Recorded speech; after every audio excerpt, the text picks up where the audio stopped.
Okay, so let's talk about POA, power of attorney. What does that mean? Do you need one? What does it mean for you as the person if you are the POA and all that's in between? So, POA, there's different streams of power of attorney. So, you can have power of attorney for like taxes and power of attorney for like all kinds of other stuff. But in this case, we're talking about medical power of attorney. So, when is the right time to bring it up? Well, I can tell you when the wrong time to bring it up is after a medical thing has happened. So, where your loved one is no longer able to make medical decisions by themselves or for themselves. And obviously, that's the wrong time to have the conversation, but you don't really realize it until somebody points it out to you. I can talk about this from a medical registered nurse standpoint, but I can also talk about this as a granddaughter standpoint. So if anybody has a contact with like a lawyer or somebody who wants to be interviewed on camera to talk about power of attorney, I would love that, as long as they are okay being on camera to talk about power of attorney. So I'm going to talk about it from my standpoint as a granddaughter. My grandmother is almost 92. She was 89 when she had a stroke.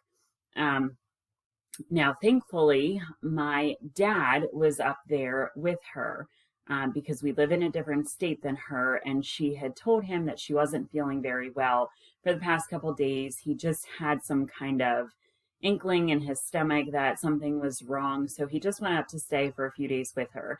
She has been living on her own for, I don't know, 50 years or so, 50, 40 years, something like that. Her husband died when he was 58, and now she's 92. You do the math, because I'm not.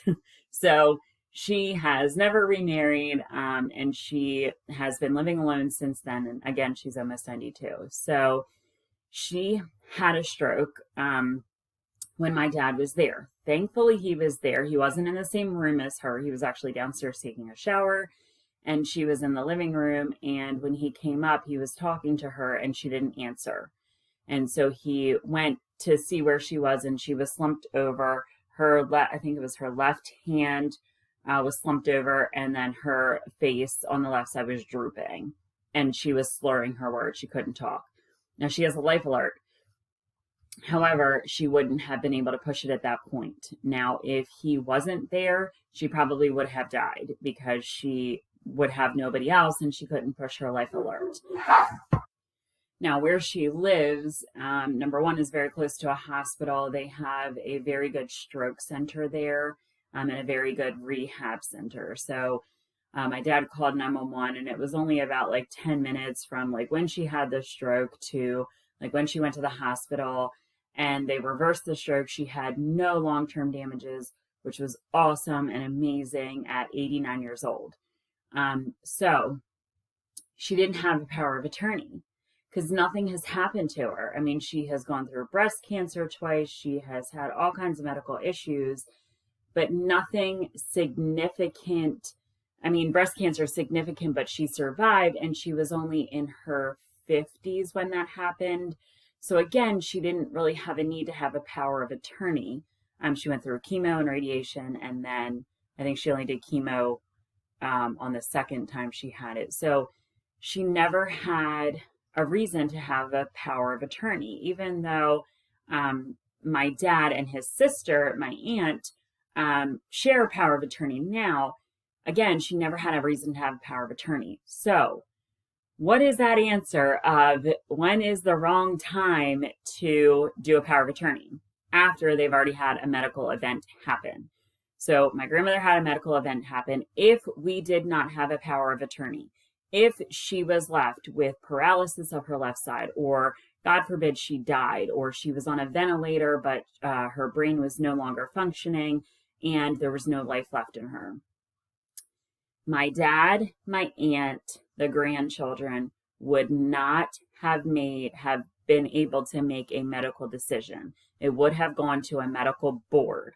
Now, they're supposed to decide what is best for the patient. But what they decide medically, because they are a medical board, What they decide medically that is right for the patient may not be what the family wishes. But at that point in time, it doesn't matter. So when should you do a power of attorney? I would say as soon as possible. Now, the power of attorney does not go in effect until that person is no longer able to make decisions for themselves. So there's a whole long paperwork for power of attorney. And then you do your medical directives at the same time. So would you want to be on a ventilator? Would you want to be resuscitated? Would you want to be a DNR and do not resuscitate? Would you want mechanical devices? Would you want paralytics or medications or something, anything like that? So a power of attorney and a medical directive do coincide together, but they're not the same. Now, the power of attorney, here's another thing for power of attorney I can say as a granddaughter. My dad's cousin is a retired judge. She recommended, so my dad called her, which is his cousin, she recommended a very good attorney that she used to work with to us to talk about power of attorney and to fill out the paperwork because we had to get this stuff going after she was okay. So we didn't do it like when she was in the hospital. After she was okay, she returned home. Then we were like, oh crap, we need a power of attorney. So my dad contacted this lawyer who sent him paperwork of power of attorney. He was on the phone with him for 5 minutes and he got a bill in the mail for $300. That was just for 5 minutes of talking and to send him power of attorney paperwork. Now they filled it out and then they went to the bank because power of attorney, so you're able to make medical decisions for your loved one in the event that they cannot. And then they filled out paperwork for power of attorney to put my dad's name on all of her bank accounts. And when they got to the bank through the power of attorney paperwork that they got from the lawyer, the bank did not accept it and they had their own power of attorney paperwork. So as a granddaughter standpoint, I don't know if I recommend a lawyer for this. As a medical standpoint, I recommend a lawyer, but it has to be a elder care law lawyer. You can't just go to anyone. And so I had learned that. I didn't know that because they don't really teach you that for like nursing school and stuff because that's laws and we don't learn laws other than, what you can and cannot do as a nurse. So for a medical standpoint, yes, you need a lawyer, but you need a specific lawyer for elder law. You can't just go to any lawyer. And I didn't know that until, number one, we received a bill for $300 for my dad talking to him for 5 minutes. And number two, you can print out power of attorney paperwork on the internet. And number three, the banks may not accept it, even if it is power of attorney paperwork from a lawyer or from the internet, because they may have their own, which has, financial wording in it because it's from the banks. So I don't know if there are 2 power of attorneys that you have, like one for medical and one for financial, or it's both, but the certain banks have certain paperwork that they need to be done. I don't know all about that. So again, if anybody wants to recommend a lawyer that will come on camera, be my guest because I would like to learn about it myself. From a granddaughter standpoint, I would not recommend a lawyer because you're going to have to pay and it may not go through for the bank accounts.